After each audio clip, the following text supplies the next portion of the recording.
જે તણાવગ્રસ્ત છે, ચિંતિત છે, ચિંતાગ્રસ્ત છે, તેના જીવનમાં તણાવ, ચિંતા અને માનસિક વિકૃતિઓ સતત રહે છે. તે ફક્ત અમુક પ્રસંગોએ જ દેખાય છે, પ્રદર્શિત થઈ જાય છે. અને સાંભળો, તમારા માટે એ સારા સમાચાર નથી. એ તમારો તણાવ દિવસમાં ફક્ત 2 થી 4 કલાક જ દેખાય છે, બાકીના સમય અવ્યક્ત રહે છે. આ સારા સમાચાર નથી. એને આ રીતે સમજો, જો તમારો તણાવ દિવસમાં 24 કલાક રહેતો હોત તો તમે તણાવથી મુક્ત થઈ ગયા હોત. તમારો તણાવ એટલે રહે છે અને બચી જાય છે કારણ કે તે 18 કે 20 કલાક છુપાયેલ રહે છે. જો તે 24 કલાક તેની હાજરી પૂરવાની શરૂ કરે તો તમે તેનાથી મુક્ત થઈ જશો, કારણ કે તમે મુક્ત થયા વિના જીવી શકશો નહીં. વાત સમજમાં આવી રહી છે? આપણે ખોટું જીવન જીવી જ એટલે શકીએ છીએ કારણ કે ખોટા જીવનના દુષ્પરિણામો સતત પોતાનો અનુભવ નથી થવા દેતા.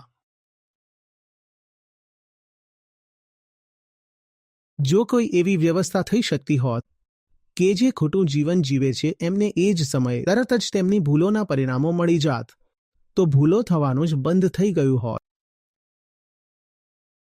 દુનિયાની આ રમત, આ બધો ભ્રામક કાર્યક્રમ ચાલી જ એટલે શકે છે કે આપણે ભૂલો કરીને વણસૂપ મેળવીએ છીએ.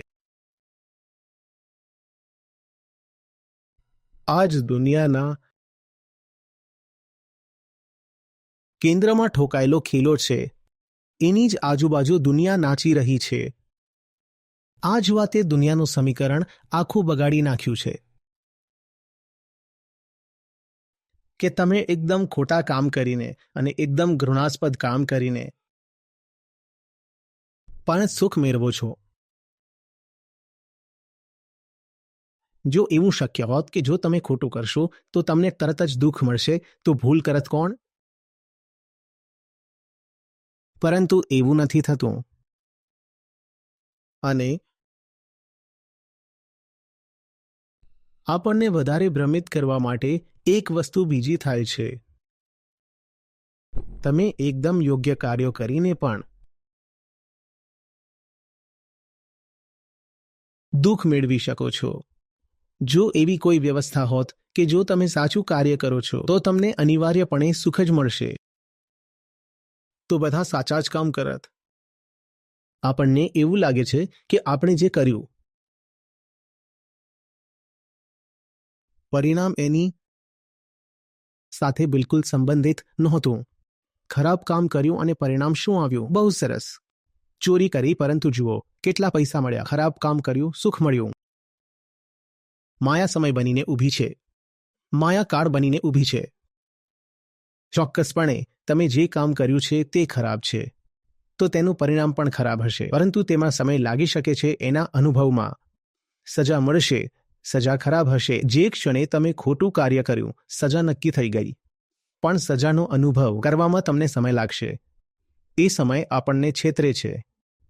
આપણે વિચારીએ છીએ કે આપણને બિલકુલ સજા નહીં મળે, સજા મળશે થોડા સમય પછી. અને જો તમે થોડા સંવેદનશીલ હશો તો એટલો ઓછો સમય લાગશે, તેટલો વહેલો તમે સમજી જશો કે તમને સજા મળી ગઈ છે. તમે જેટલી જાડી ચામડીના હશો એટલો વધારે તમને તે સજાનો અનુભવ કરવામાં સમય લાગશે. પણ પછી જાડી ચામડી હોવી એ પોતે જ એક સજા છે. તો મને કહો, તમને સજા મોડી મળી કે વહેલી? વાત સમજમાં આવી રહી છે? હા.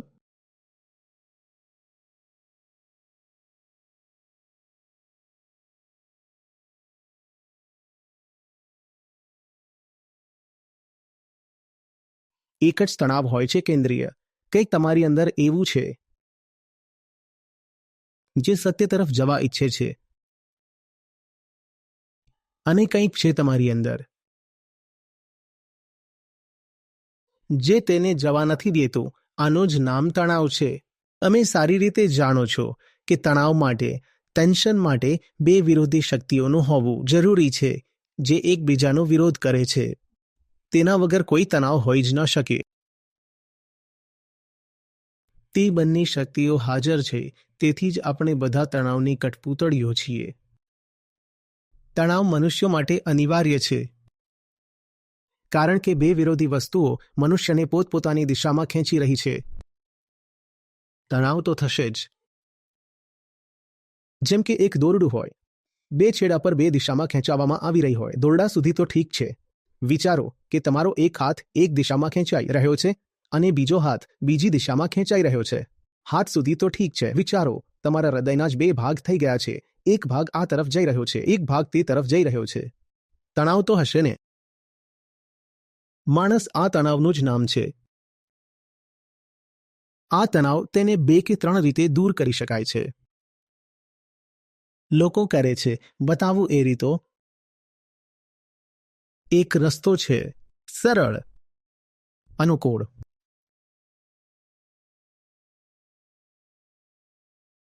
તે જે તમને સત્ય તરફ ખેંચી રહ્યો છે. તે તમને ક્યાંક ખૂબ દૂર લઈ જવા માંગે છે. તમે કહો કે આટલું દૂર કોણ જાય?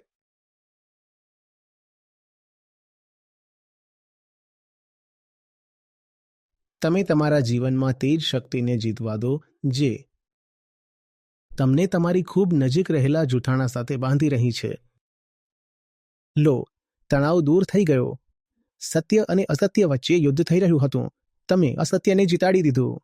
હવે કોઈ તણાવ નથી. તણાવ માટે 2 વસ્તુઓ જરૂરી છે. તમે એકને દૂર કરી દીધી છે. હવે કોઈ તણાવ નથી. અને અસત્યને જીતવું ખૂબ સરળ છે. કેમ? સત્ય દૂર છે, અસત્ય નજીક છે. સત્ય કમાવવું પડે છે. આપણે જૂઠાણા સાથે જન્મ્યા છે. સત્ય અવિશ્વસનીય છે. સત્ય અકલ્પનીય છે. સત્ય અણધાર્યું છે. સત્ય અદૃશ્ય છે. જૂઠાણું સામે છે. જૂઠાણું પ્રકટ છે. જૂઠાણું સપ્રમાણ છે.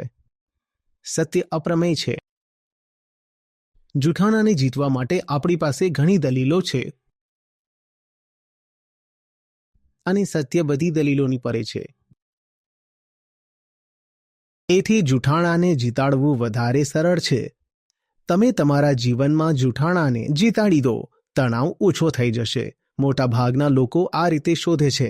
શું તમે નથી જોતા કે કેટલા લોકો ફરતા હોય છે?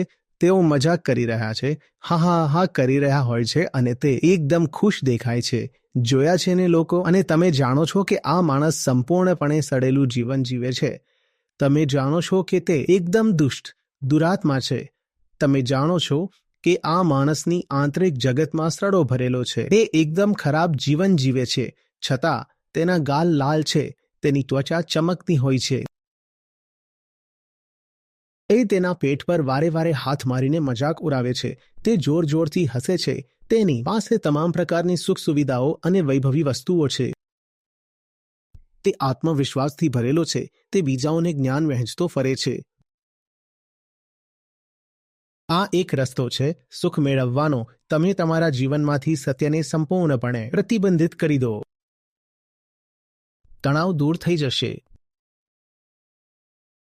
તમે તમારા જીવનમાંથી સત્યને સંપૂર્ણપણે સાફ કરી દો. 1% પણ સત્ય ન જોઈએ જીવનમાં. હું સંપૂર્ણપણે જૂઠાણાના પક્ષમાં જીવીશ. તણાવ દૂર થઈ જશે.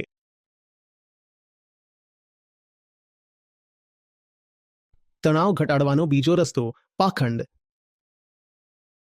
શું પાખંડ? તણાવ ઘણો હતો. 2 વસ્તુઓ એવી હતી જે તમને 2 દિશામાં ખેંચી રહી હતી. તમે તમારી જાતને અડધા ભાગમાં વહેંચી દીધી. તમે અડધો ભાગ આને આપ્યો અને અડધો ભાગ તેને આપ્યો.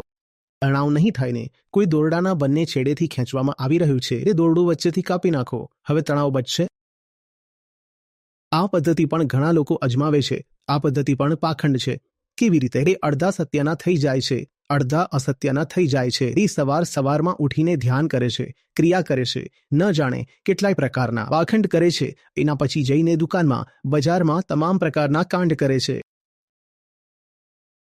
એ નવદુર્ગાના દિવસોમાં કહે છે કે આ દિવસોમાં અમે ચિકન મટન નહીં ખાઈએ. એના પછી તે આ પાખંડની રીત છે. અડધા અડધા વહેંચાઈ જાઓ.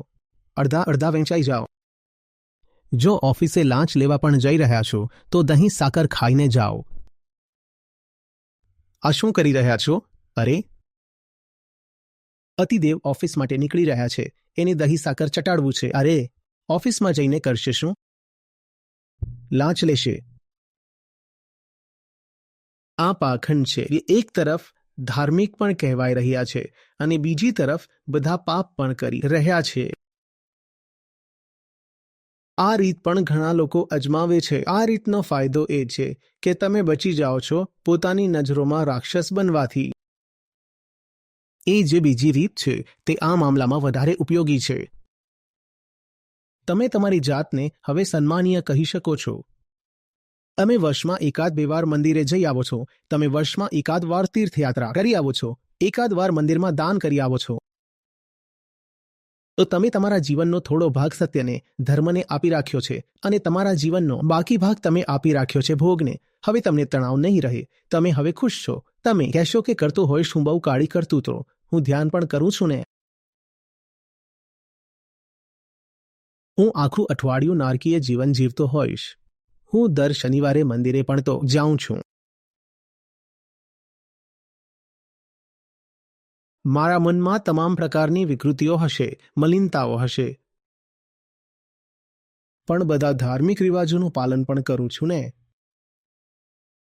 આવા ઘણા લોકો મળશે તમને અને આ લોકો એમની નજરોમાં બહુ ઊંચા હોય છે. એ માનશે જ નહીં કે એમણે અંદર એક પાખંડ બનાવી રાખ્યું છે.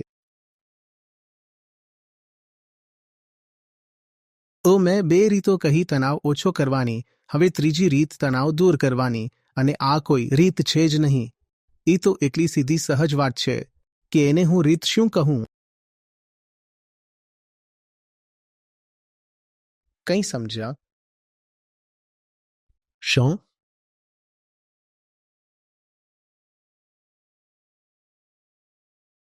જેના છે તેના થઈ જાઓ ભાઈ. કોઈ તણાવ જ નહીં રહે. हाँ, मन मस्त हुआ. अब क्यों बोले? ત્રીજી રીત છે તણાવ દૂર કરવાની. આ સૌથી સહજ રીત છે, પણ બુદ્ધિ તમારી ભ્રષ્ટ હોય તો તમને આ સૌથી મુશ્કેલ રીત લાગશે. સૌથી મોંઘી, જોકે છે સૌથી સહેલી. બાકી બે રીતો તમને બહુ ગમશે.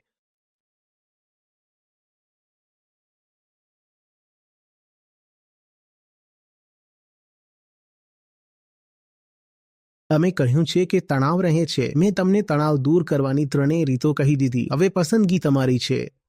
તમારે જે રીત પસંદ કરવી હોય કરી લો.